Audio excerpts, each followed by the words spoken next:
Merhabalar, Ev Lezzetleri kanalına hoş geldiniz. Bugün sizlerle Alman pastası tarifi paylaşacağım. Pasta ustasından alınmış orijinal bir tariftir. Güvenle uygulayabilirsiniz. Aynı zamanda ben de çok güzel sonuçlar elde ettiğim için hemen sizinle paylaşmak istedim. Çok güzeldi gerçekten.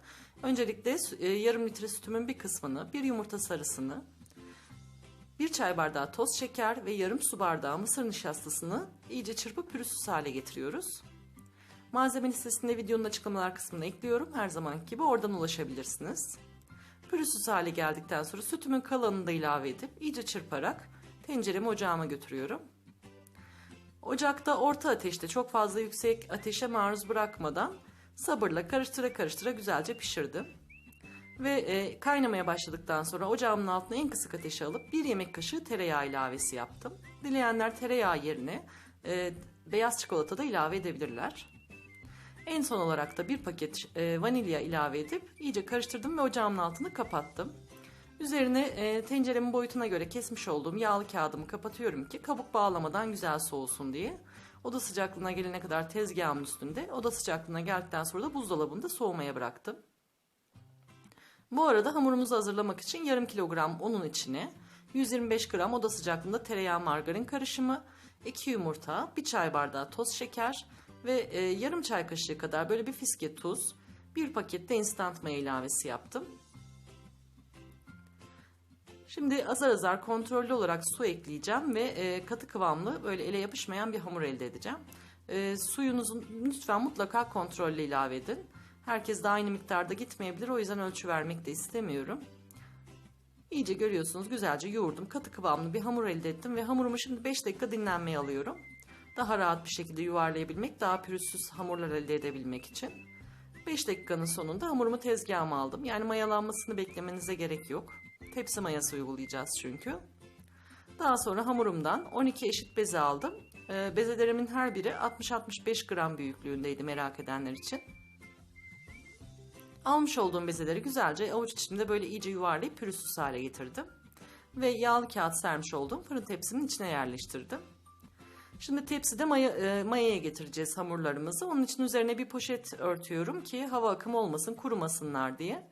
Ilık bir ortamda yarım saatle 45 dakika arasında mayaya gelecektir. Benimkiler 40 dakikanın sonunda görmüş olduğunuz gibi 2 katına çıktılar. Şimdi önceden ısıtmış olduğum 180 derecelik fırında pişmeye gönderiyorum. Ortalama 20 dakikada pişti benim Alman pastası ekmeklerim.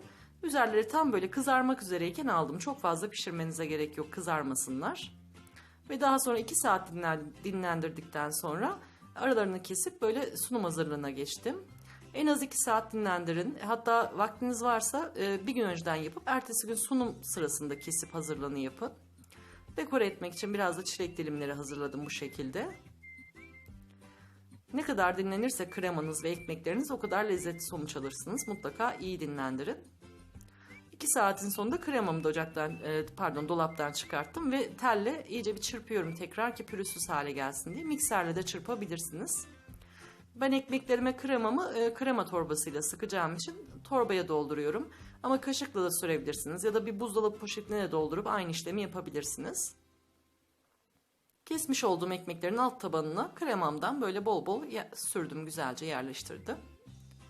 Ve bir kısmının üst ekmeğinin kapaklarını benmer usulü olarak eritmiş olduğum su buharında erittiğim çikolatama batırdım. Çikolatanızı da erittikten sonra bir miktar soğutun. Çok fazla kar kıvamlı olmasın, zorlanıyorsunuz çünkü öyle olunca. Ve diğer kalan Alman pastalarımın da aralarına çilek dilimleri yerleştirdim. Konuşamadım, kusura bakmayın. Ve üzerlerini direkt ekmeklerini kapatıp pudra şekeri serperek süsledim. Bu pudra şekerli olanları ben daha çok seviyorum. Daha sade, lezzetli, böyle hoş bir tadı var bana göre. Ve üzerlerini de çilek dilimleriyle yine hazırlamış olduğum çilek dilimleriyle dekore ettim. Çikolatalı olanlara biraz fındık kırığı serpiştirdim. Bir tanesini de çilek ve fındık kırığı karışımı böyle süsleme yapıp size fikir olsun diye göstermek istedim. Gördüğünüz gibi Alman pastalarımız hazır. Çok harika, lezzetli olmuştu gerçekten. Çok taze, 2 saat sadece dinlendiği için ekmeği ve kreması, o tazeliği böyle keserek dağıtmak, bozmak istemedim. Şu alt kısmından size sadece ekmeğinin bir kıvamını göstermek için küçük bir parça böldüm. Çok yumuşak, çektiğiniz anda gelen bir kıvamı var ekmeğinin. Ağızda dağılıyor. Gerçekten çok lezzetli olmuştu. Tarifim bu şekildeydi. Beni izlediğiniz için teşekkür ediyorum. Kanalıma abone olmayı, takipte kalmayı, videolarımı beğenip paylaşmayı unutmayın. Sevgiler diliyorum.